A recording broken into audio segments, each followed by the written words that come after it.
Welcome one and all to this difficult time. I'm Steve Bradshaw, and basically I'm going to go through the inner voice.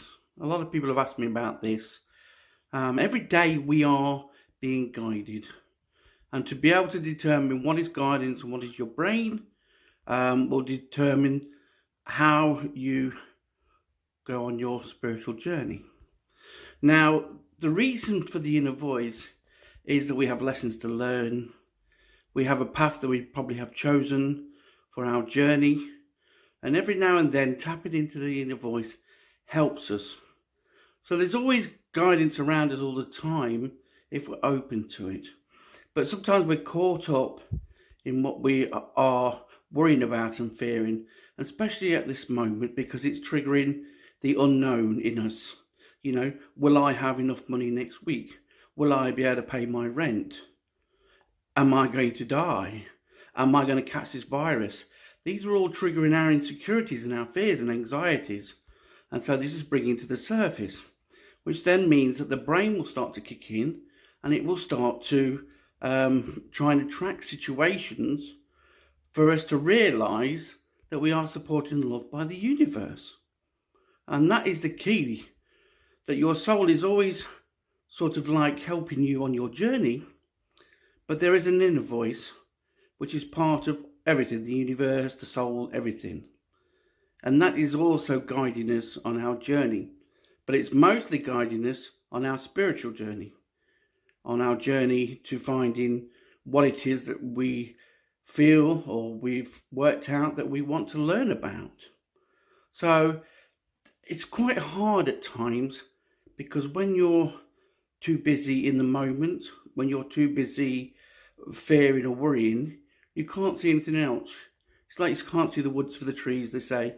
You know, you're in that moment where you're embroiled in the feelings and your body is rejecting the pain and the suffering, and your mind is trying to bring it forward so that you'll let go of it. And then your soul is interjecting to try and calm you down and bring peace to your life. And that's why you should always follow your heart, because the heart is near what we call the inner voice, or the source within us. That when we tap into that, we find balance, we find peace, we find the solutions. And eventually, when we align with our mind, body and soul, it becomes automatic. We don't get as many of the worries and fears, because we're in the energy that is the solution. And so this is really key to the inner voice, that you've got to understand, and you've got to get yourself into a state at times to be able to recognize this. So if you are caught up in overthinking, then don't fight it. Don't try and counteract it. Basically, let it go. Let it have its moment. It's like with anxieties or anything like that. It's because that we've held on to them and feared them and feared them and feared them, and all of a sudden the body's gone into automatic release. And that's what the anxiety, the panic attacks is. It's an automatic release. It's like crying. It's an automatic release because you've held on too much, or basically you've not dealt with it. So recognizing triggers is really important. So if you have a negative thought, or you think about doing something, the quickest way is just imagine it, putting it into a box or giving it to the universe. What that does is it tells your brain that you've dealt with it, you know, and then the brain will move on. It won't keep repeating the cycle. You won't be keep getting things that are related to that fear, that deep-rooted energy that you have in your body that's being triggered. Unconditional love, even though it neutralizes it, can actually trigger deep-rooted problems as well and bring them to the surface, because the body doesn't need it anymore. And what happens is we suppress it again, and the body's fighting with yourself because it doesn't want to feel that pain, so it's telling the brain to do something about it. The brain's trying to let you know that basically you're always supported and loved, and basically that it's just that you're separating in your thoughts or ideas. You're feeding the illusion. You're feeding the fear or the anxiety, or you're actually getting attached to that this possibly could happen. So if you're fearing that there's not going to be enough money around and this, that and the other, what's it going to show you? It's going to bring into your focus people have not got enough money, more stress, more things that's happening in the world. And so this is the key to it all. Now, I'm not saying that any of these things are not, because for balance, you have to have negativity.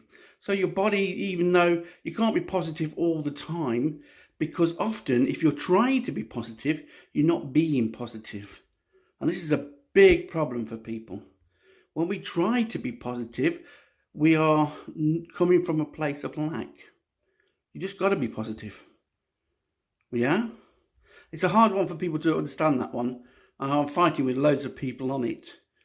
But remember that if you looked at my enlightenment, it's 3 stages. You have the human experience, the state of being, which is just the energy, and then the automatic flow is when you've gone from feeling the energy to then go into the automatic stage of it flowing to you and through you, and there's no resistance and no blocks.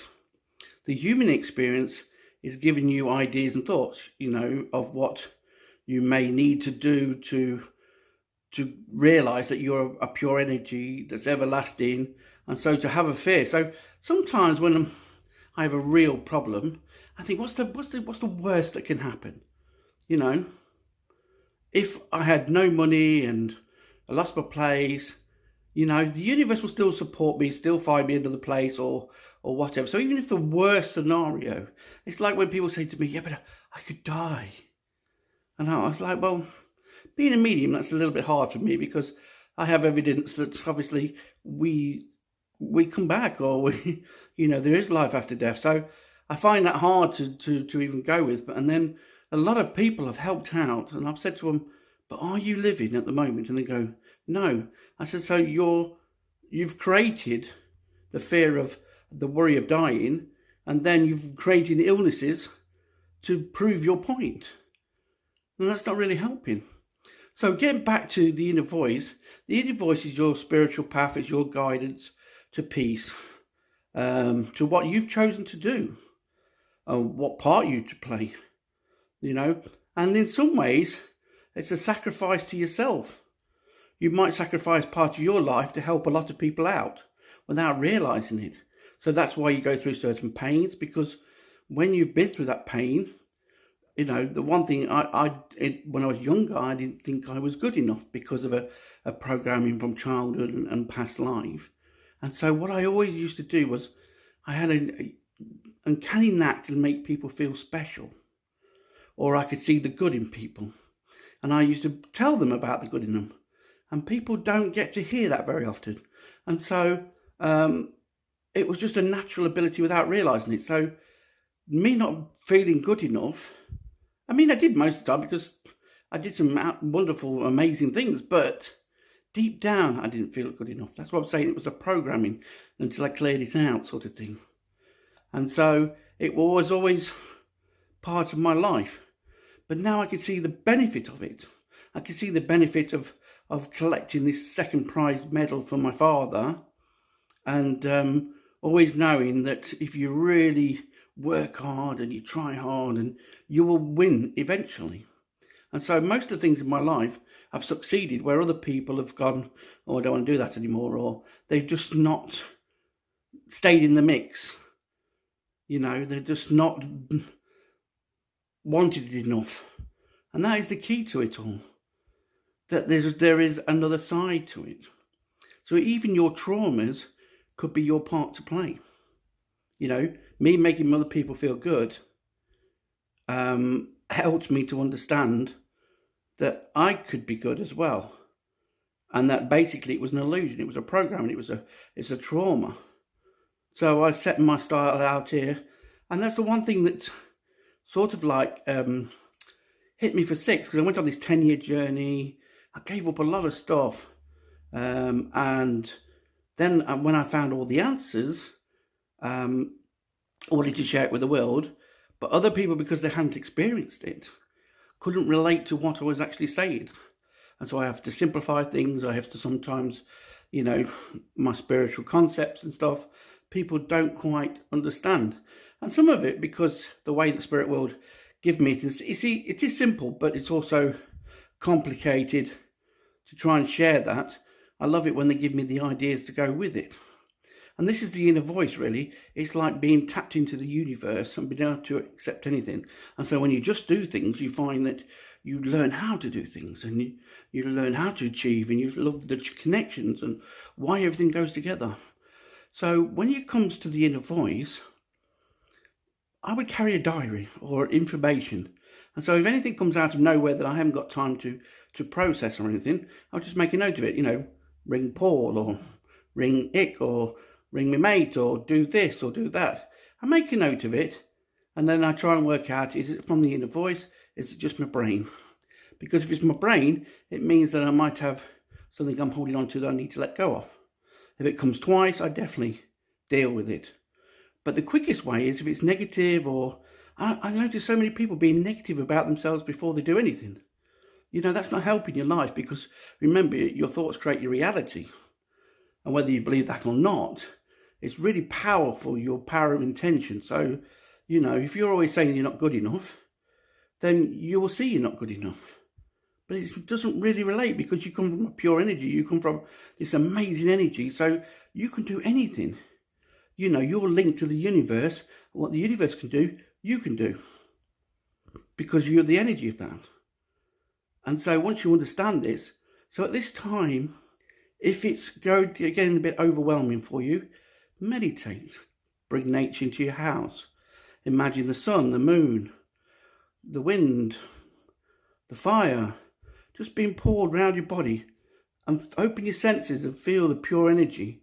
And you'll suddenly feel a lot different. And you'll suddenly realise then that the universe is working for you, because you've realigned. So when you play your part, you realign to who you are. And it's only as long as you want to do something from a place of peace, it will happen, because there won't be no resistance or blocks. The resistance and blocks and the sabotaging yourself comes when you come from a place of lack. You come from a place of not believing. You come from a place that, I'll never be good enough. Doesn't matter what I do, I'll never be good enough. It's not true, because you were born good enough. You weren't born with this ability to hate people. You weren't born with this ability to want to control everybody. You've created that through your perceptions and your conditioning. And often the case because you didn't feel the true love. When I get into the universe, there is no fears and doubts and worries. When I get connected, there is no anything can't stop me then. You can't always stay in that, because you've got to experience the human experience, And so it's just part of regular meditations, regular changing your thought patterns, regular, every time you get a negative energy or negative thought, just put it in a box or put it in the river and let go of it. And then you'll see how to let go of it, and the solution becomes automatic, Or if you want a little bit of help with myself, I can find where the connection comes from past life or childhood or even in the future.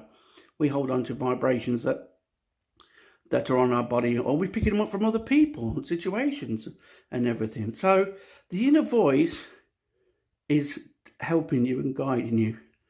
So act upon it. Work it out. Ask your heart, is this an inner voice, or is this just my brain? And if it's your inner voice, go with it. If it's your brain, then deal with it by putting it in a box or whatever.